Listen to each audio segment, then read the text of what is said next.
ನಾನು ಮಾತನಾಡ್ತಾ ಇರೋದು ನಿಮ್ಗೆ ಕೇಳಿಸ್ತಾ ಇದೆಯಾ? ಓಕೆ, ರಿಲ್ಯಾಕ್ಸ್ ಆಗಿ. ನಿಮ್ಮ ತಲೆಯಲ್ಲಿ ಏನೇ ಯೋಚನೆಗಳಿದ್ರು ತೆಗೆದಾಕಿ. ಇವಾಗ ನಾನು ಕೇಳಿದ ಪ್ರಶ್ನೆಗಳಿಗೆ ಮಾತ್ರ ಉತ್ತರ ಕೊಡ್ತಾ ಹೋಗಿ. ಗುಡ್. ನಿಮ್ಮ ಹೆಸರೇನು? ಝಾನ್ಸಿ ರಾಣಿ ಲಕ್ಷ್ಮೀಬಾಯಿ. Very good. ನಿಮ್ಗೀಗ ನೀವು ಯಾರು ಅಂತ ನೆನಪಿದ್ಯಾ?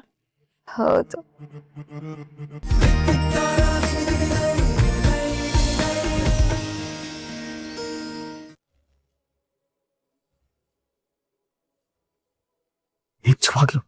ನಿಜವಾಗ್ಲೂ ದೇವರು ದೊಡ್ಡವನು ಮೇಡಮ್.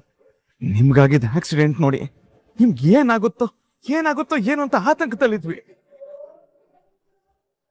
ಇನ್ಮೇಲೆ ಯಾವ ಭಯನೂ ಇಲ್ಲ ಮೇಡಮ್, ಯಾವ ತೊಂದರೆನೂ ಇಲ್ಲ. ಇಷ್ಟು ದಿನ ಇದ್ದಿದ್ದೆಲ್ಲ ಕನ್ಫ್ಯೂಷನ್ಸು ಕಷ್ಟಗಳು ಎಲ್ಲ ಕ್ಲಿಯರ್ ಆಗೋಯ್ತು ಮೇಡಮ್. ಇಷ್ಟು ದಿವಸ ನಿಮ್ಮ ಮನಸ್ಸಲ್ಲಿತ್ತು ಒತ್ತಾಟ ನೋವುಗಳು, ಅದಕ್ಕೆಲ್ಲ ಮುಕ್ತಿ ಸಿಕ್ತು.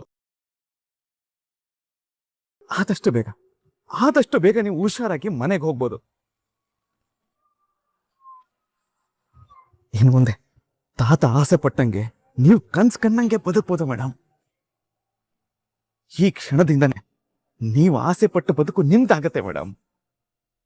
ಮತ್ತೆ ನೀವು ನನ್ನನ್ನ Who are you?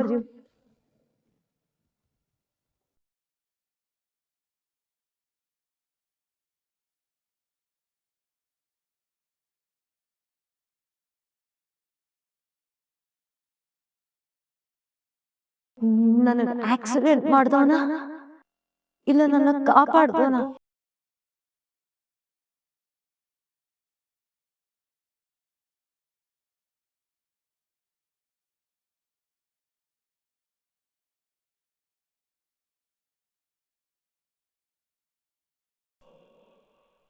ರೀ, ಏನ್ರಿ ಅದು ಒಳ್ಳೆ ವಿಷಯ ಅಂತ ಹೇಳ್ತಾ ಇದ್ರಲ್ಲ? ಝಾನ್ಸಿಗೆ ಪ್ರಜ್ಞೆ ಬಂದಿದೆಯಂತೆ.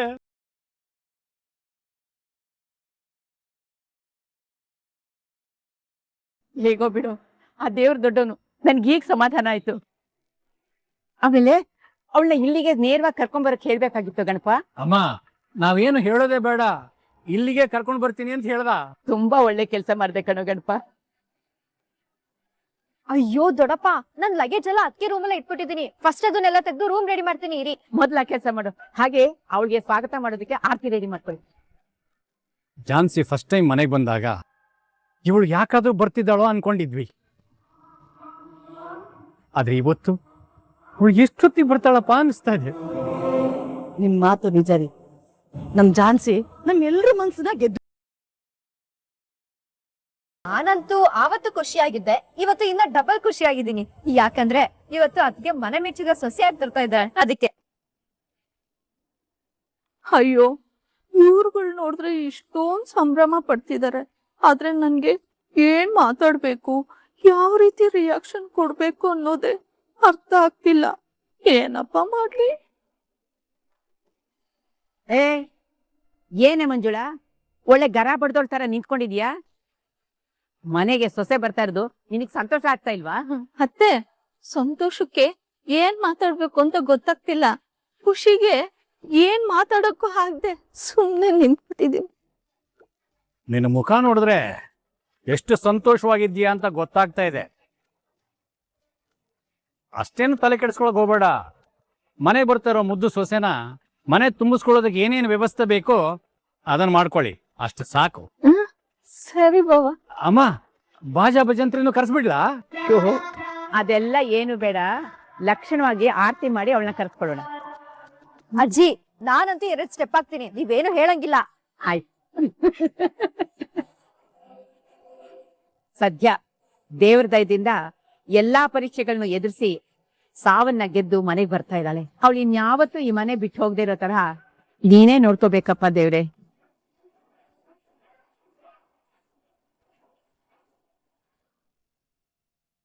ಮೇಡಮ್, ನನ್ ಮುಂದೆನೆ ಬಂದು ಇಷ್ಟೊಂದೆಲ್ಲ ಮಾತಾಡ್ತಿದ್ಯಲ್ಲ. Who are you?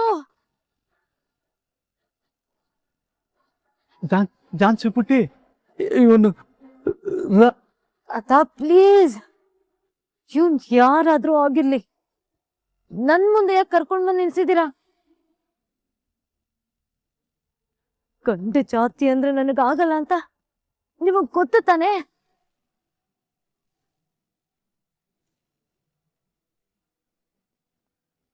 ನನಗ್ ಆಕ್ಸಿಡೆಂಟ್ ಮಾಡ್ದವನಾಗಿದ್ರೆ ಅದಕ್ಕೆ ಲೀಗಲ್ ಆಗಿ ಆಕ್ಷನ್ ತಗೊಳ್ಳಿ.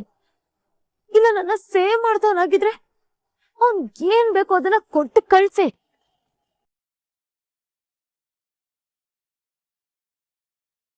ಇದನ್ನ ಬಿಟ್ಟು ಈಗ ನನ್ ಮುಂದೆ ಯಾಕೆ ತಂದು ಹೀಗ್ ನಿಲ್ಸಿದೀರಾ?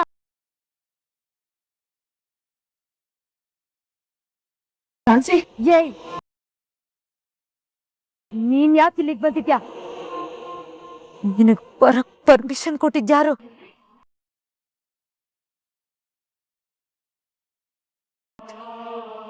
ನೋಡು, ನನಗ್ ಆಕ್ಸಿಡೆಂಟ್ ಆಗಿದೆ ಅನ್ನೋ ರೀಸನ್ ಇಟ್ಕೊಂಡು ನನ್ ಕಣ್ಮುಂದೆ ಬಂದ್ ನಿಂತಿದ್ಯಾ? ಕಣ್ಮುಂದೆ ನಿಂತ್ಕೋಬೇಡ. ಔಟ್! Get out!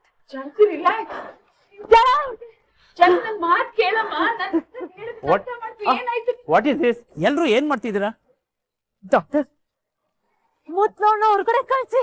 ಪ್ಲೀಸ್ ಎಲ್ರು ಹೊರಗಡೆ ಹೋಗಿ. ನಾವು ಗಲಾಟೆ ಮಾಡ್ತಾ ಇಲ್ಲ. ನಮ್ಮ ಮೊಮ್ಮಗಳು ಏನೇನೋ ಮಾತಾಡ್ತಾ ಇದ್ದಾಳೆ, ಅದಕ್ಕೆ ಗಾಬರಿ ಹಾಕಿದ್ವಿ ಅಷ್ಟೇ. ಏನಾಗಿದೆ ಅಂತ ನಾನು ಚೆಕ್ ಮಾಡ್ತೀನಿ. ದಯವಿಟ್ಟು ಎಲ್ರು ಹೊರಗಡೆ ಹೋಗಿ.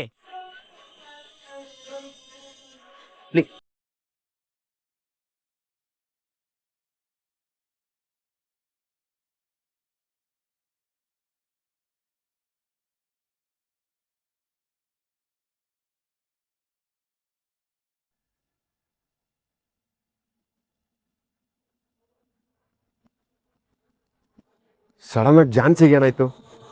ಅವಳು ಯಾಕೆ ಈ ರೀತಿ ಮಾತಾಡಿದ್ದು? ಸರ್, ಅವ್ರ ಮಾತಿನ ಶೈಲಿ ನೋಡಿದ್ರೆ ನನಗೆ ಯಾಕೋ ಮೊದ್ಲಿನ ಜಾನ್ಸಿ ಮೇಡಮ್ ನೋಡ್ದಂಗೆ ಆಗ್ತಾ ಇದೆ.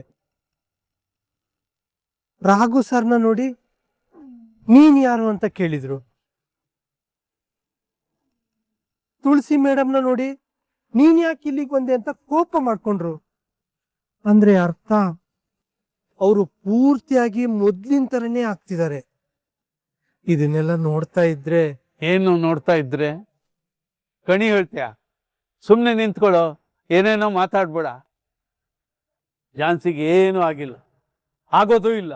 ಯಜಮಾನ್ರೆ, ಮತ್ತೆ ರಾಘು ಸರ್ನ ಜಾನ್ಸಿ ಮೇಡಮ್ ಯಾಕೆ ಗುರ್ತಿಡಿಲಿಲ್ಲ? ರಾಯ್ ಅವ್ರೆ, ಕೆಲವೊಂದ್ಸತಿ ಶಾಕ್ಗೊಳಗಾದಾಗ ಈ ರೀತಿ ಆದ್ರೂ ಆಗಿರುತ್ತೆ. ನೀವ್ ಹೇಳ್ತಾ ಇರೋದು ಕರೆಕ್ಟ್ ಆಗಿದೆ ರಾಮಾಚಾರ್ಯ ಅವರೇ. ಇದು ಶಾಕ್ಗೆ ಆಗಿರೋದು. ನೋಡಿ, ನಾವೇ ಏನೇನೋ ಮಾತಾಡ್ಕೊಂಡು ಯಾವುದೋ ನಿರ್ಧಾರಕ್ಕೆ ಬರೋದು ಬೇಡ. ಡಾಕ್ಟ್ರು ಚೆಕ್ ಮಾಡ್ತಾ ಇದ್ದಾರಲ್ಲ ಅವಳನ್ನ, ಆ ಡಾಕ್ಟ್ರು ಬಂದು ಏನು ಹೇಳ್ತಾರೆ ಕೇಳೋಣ. ಅಲ್ಲಿವರೆಗೂ ದಯವಿಟ್ಟು ಎಲ್ಲರೂ ತಾಳ್ಮೆಯಿಂದ ಇರಿ ಪ್ಲೀಸ್. ಹೌದು ಸರ್, ನೀವು ಹೇಳ್ತಾ ಇರೋದು ಸರಿಯಾಗಿದೆ.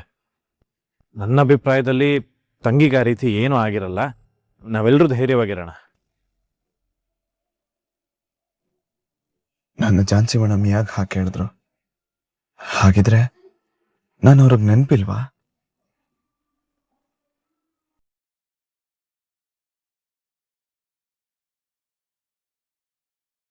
ನಾನು ಮಾತನಾಡ್ತಾ ಇರೋದು ನಿಮ್ಗೆ ಕೇಳಿಸ್ತಾ ಇದೆಯಾ? ಓಕೆ, ರಿಲ್ಯಾಕ್ಸ್ ಆಗಿ. ನಿಮ್ಮ ತಲೆಯಲ್ಲಿ ಏನೇ ಯೋಚನೆಗಳಿದ್ರು ತೆಗೆದಾಕಿ. ಇವಾಗ ನಾನು ಕೇಳಿದ ಪ್ರಶ್ನೆಗಳಿಗೆ ಮಾತ್ರ ಉತ್ತರ ಕೊಡ್ತಾ ಹೋಗಿ. ಗುಡ್. ನಿಮ್ಮ ಹೆಸರೇನು? ಝಾನ್ಸಿ ರಾಣಿ ಲಕ್ಷ್ಮೀಬಾಯಿ. Very good. ನಿಮ್ಗೀಗ ನೀವು ಯಾರು ಅಂತ ನೆನಪಿದ್ಯಾ? ಹೌದು, ನಾನು ಸಂಪತ್ ಕುಮಾರ್ ಅವ್ರ ಮೊಮ್ಮಗಳು. ನೀವು ಏನು ಕೆಲಸ ಮಾಡ್ತೀರಾ? ನಾನು ಒಂದು company CEO.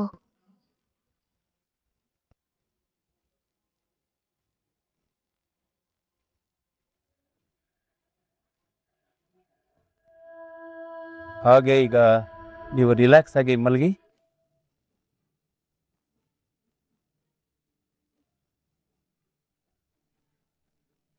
Doctor doctor doctor, ನನ್ನ ಜಾನ್ಸಿ ಮೇಡಮ್ಗೆ ಏನಾಯ್ತು ಡಾಕ್ಟರ್? ಅವ್ರು ಯಾಕೆ ಹೀಗೆಲ್ಲ ಆಡ್ತಿದ್ದಾರೆ? ಅವರು ನನ್ನೇ ನೀನ್ ಯಾರು ಅಂತ ಕೇಳ್ಬಿಟ್ರು. ಯಾಕೆ ಡಾಕ್ಟರ್, ಯಾಕೆ? Cool cool. ಯಾಕೆ ಹಿಂಗೆ ಟೆನ್ಷನ್ ಆಗ್ತಾ ಇದ್ದೀರಾ? ಡಾಕ್ಟ್ರು ಸರ್, ನನ್ನ ಮೊಮ್ಮಗಳು ಹೇಗಿದ್ದಾಳೆ? ನೋಡಿ, ಅವ್ರಿಗೇನು ಆಗಿಲ್ಲ, ಆದ್ರೆ ಒಂದಷ್ಟು ಕಾಲಘಟ್ಟದ ನೆನಪುಗಳು ಮರ್ತೋಗಿವೆ.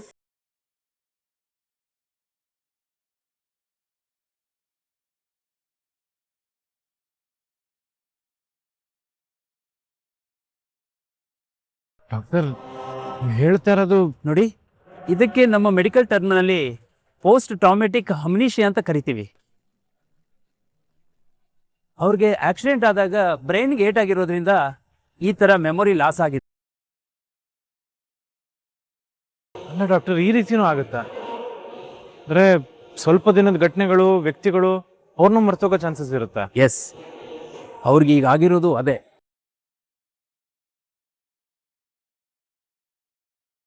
ಅವ್ರಿಗೆ ತಮ್ಮ ಬಾಲ್ಯ, ಕಾಲೇಜ್ ಡೇಸ್, ಕಂಪ್ನಿ ಬಗ್ಗೆ ಎಲ್ಲ ನೆನಪಿದೆ. ಹಾಗಿದ್ರೆ ಅವ್ರಿಗೆ ಇವಾಗ ಎಲ್ಲಿವರೆಗೂ ನೆನಪಿದೆ ಡಾಕ್ಟರ್? ಅವ್ರ ಪ್ರಕಾರ ಅವ್ರಿಗೆ ನೆನಪಲ್ಲಿರೋ ಲಾಸ್ಟ್ ದಿನ ಅಂದ್ರೆ ಅವ್ರ ತಾಯಿಯ ವರ್ಷದ ತಿಥಿ ದಿನ.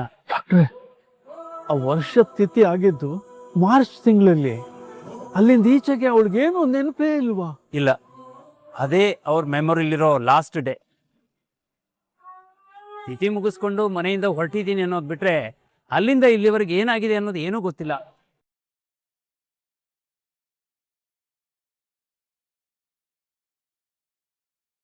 ಸೊಸೆ ವರ್ಷ ತಿಥಿ ಆಗಿ 7 ತಿಂಗಳಿಗೆ ಮೇಲಾಯ್ತು. ಅದಾದ್ಮೇಲೆ ಅವಳ ಜೀವನದಲ್ಲಿ ಮುಖ್ಯವಾದ ಒಂದು ಮಹತ್ತರವಾದ ಬೆಳವಣಿಗೆ ಎಲ್ಲ ಮರ್ತೋಗಿದೆ ಅಂದ್ರೆ ಹೇಗೆ ಡಾಕ್ಟರ್? ಇರಬಹುದು, ಬಟ್ ಸದ್ಯಕ್ಕೆ ಅದ್ಯಾವುದೂ ಅವ್ರಿಗೆ ನೆನಪಿಲ್ಲ. ಡಾಕ್ಟರ್, ಆ ನೆನಪುಗಳೆಲ್ಲ ಮತ್ತೆ ವಾಪಸ್ ಬರುತ್ತಲ್ವಾ? ಅದನ್ನ ಈಗಲೇ ಹೇಳೋದಕ್ಕೆ ಸಾಧ್ಯ ಇಲ್ಲ.